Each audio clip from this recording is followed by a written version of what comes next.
Hello, my beautiful people of God. How are you all doing today? I know that everyone is doing great. Happy Easter, everyone.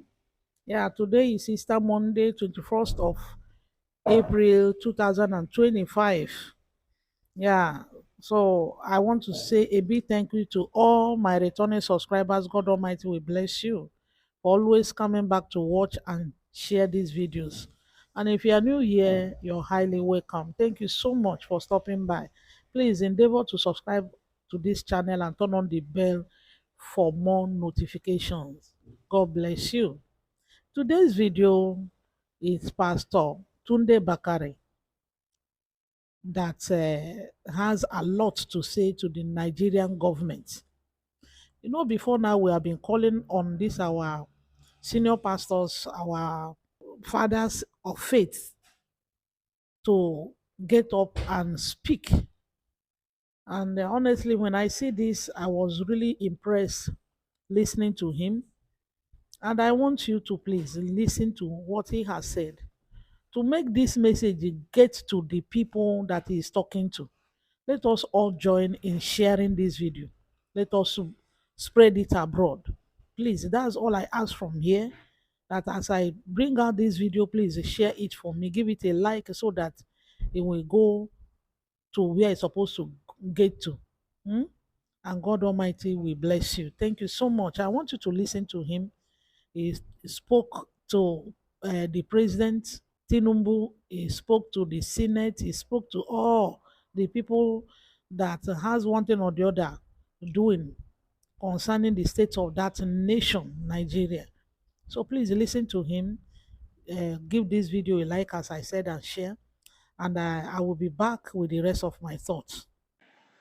Dear Nigerians, the past few months since that admonition in January have shown that those responsible for steering the course of our nation lack the humility and the character this moment demands of leaders. Instead, what we have seen since the beginning of the year is a descent into tyranny and a brazen abuse of power. Those entrusted with power appear determined to destabilize what is left of our political institutions and have committed themselves to obliterating the guardrails of constitutional governance. From the theater of the absurd, staged in Rivers State, with puppets on strings controlled by directors in Abuja, to the dance of shame performed by the National Assembly in their rush to suspend the Constitution and endorse through the back door the usurpation of powers by President Bola Ahmed Tinubu, from the Senate shameless bid to silence Senator Natasha Akpoti-Uduaghan for demanding that the President of the Nigerian Senate should uphold the moral standard required of that office, to the uncouth outbursts of an undistinguished senatorial misfit who tried in vain to silence the distinguished citizens attempting to testify on behalf of Senator Akpoti-Uduaghan. It is clear that our so-called leaders are determined to turn Nigeria into a mafia state. The two main contenders in the ongoing institutional immorality Olympics are the executive and the legislature. It's often said that these two arms of government suffer the worst forms of arrested development because they were the direct victims of the military era. But after 26 years of uninterrupted democracy, one must ask, how much longer before our institutions finally mature? While it is not in dispute that our institutions and constitution are inadequate, it has become obvious that our biggest problems in this nation are the occupiers of these institutions and executors of the Constitution. The quality of leadership in Nigeria has become so repugnant that citizens must declare a state of emergency on governance, demanding that every aspiring public office holder undergo rigorous psychiatric evaluation before seeking election.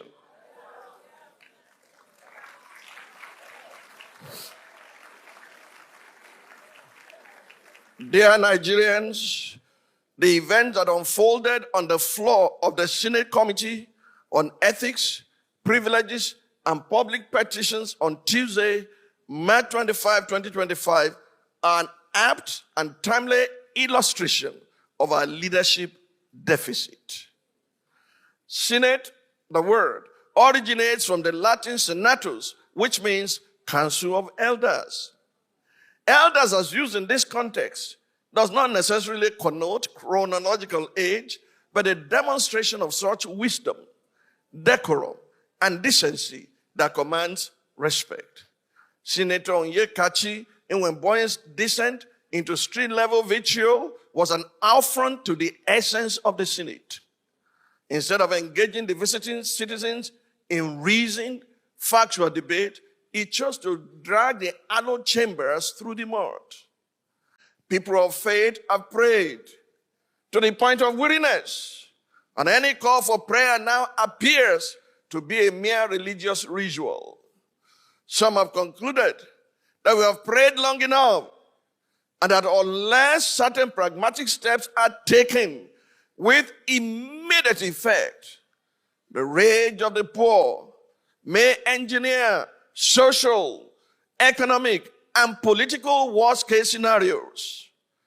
To avert the full-blown breakdown of law and order in our fragile democracy and the intervention of our already battle-weary armed forces, I offer timely counsel to the Nigerian government and led prayers for the administration of President Bola Ahmed Tinubu on Sunday, January 12, 2025.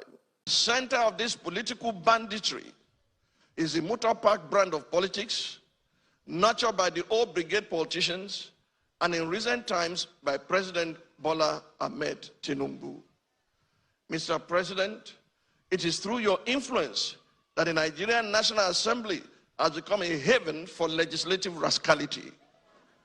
Mr. President, it's under your watch that the National Assembly has become an extension of the executive, grossly violating the principles of separation of powers and rubber stamping the whims and caprices of your office, all while singing the international anthem of psychoviolence on your mandate, which shall stand.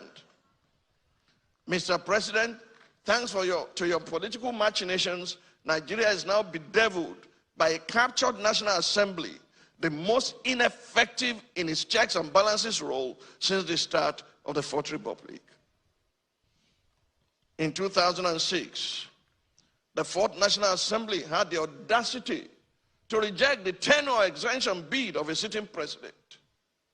In 2010, the Sixth National Assembly summoned the courage to stand against a power hijacking cabal and restore Nigeria to the path of constitutionality by invoking the doctrine of necessity. In 2011, the House of Representatives of the Seventh National Assembly had the courage to elect its leaders, as did the Senate of the Eighth National Assembly in 2015, defying executive interference. This National Assembly, the 10th, has by its unconstitutional endorsement of the president's abuse of powers proven to be the most spineless in our recent history.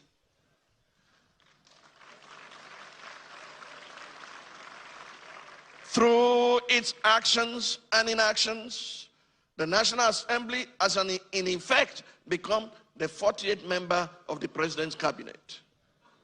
While a cabinet minister by the name of Wike, is it Wike or Wike or Wakeep?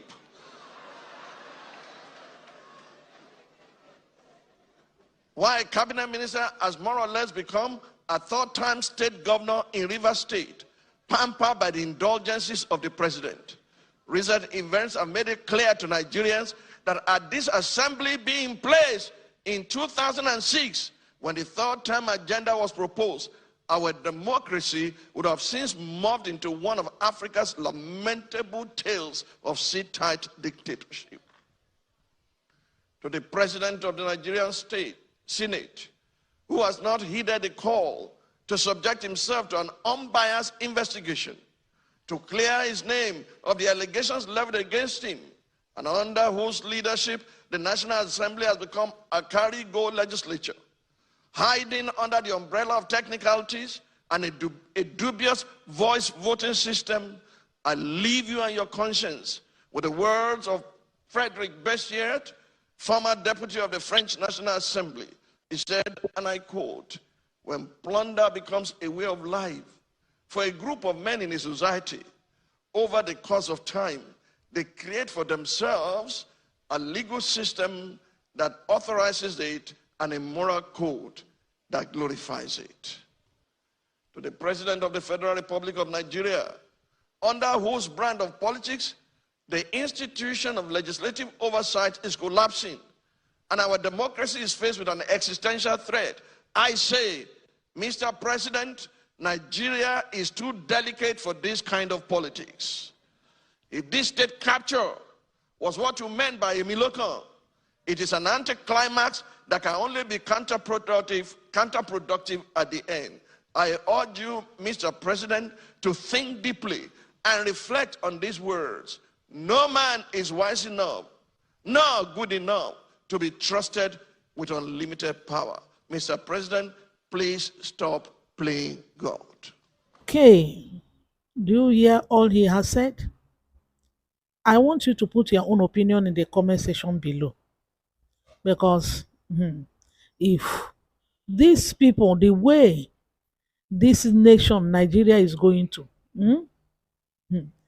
I wonder if we continue to keep quiet till the next 5 or 10 years, whether that nation will still remain as a nation. I tell you, because the way these people are going, and the worst part of it is that people are dying every day and no governor is saying anything, no senator is saying anything, no House of Rep members are saying anything. Even the president, we are not hearing from him, meaning that nobody is safe in that nation. Can you people see why? Let us begin to shout. Last month here, the month of March, it was 30 days or what? How many days ranting? The youth were ranting left, right, and center, and that really made a lot of noise. Yeah, and I pray that God Almighty will give them ear to hear. And I also believe that there are people that are their own is they are praying for the nation, and I believe that one day God will answer them, answer all of us, and come and rescue that nation. Because that is what we know we need now. Eh? Divine rescue, and God Almighty will help us. So share this video as I have said before. Please give it a like and let us read from you in the comment section. God bless you, my people, and see you in my next one.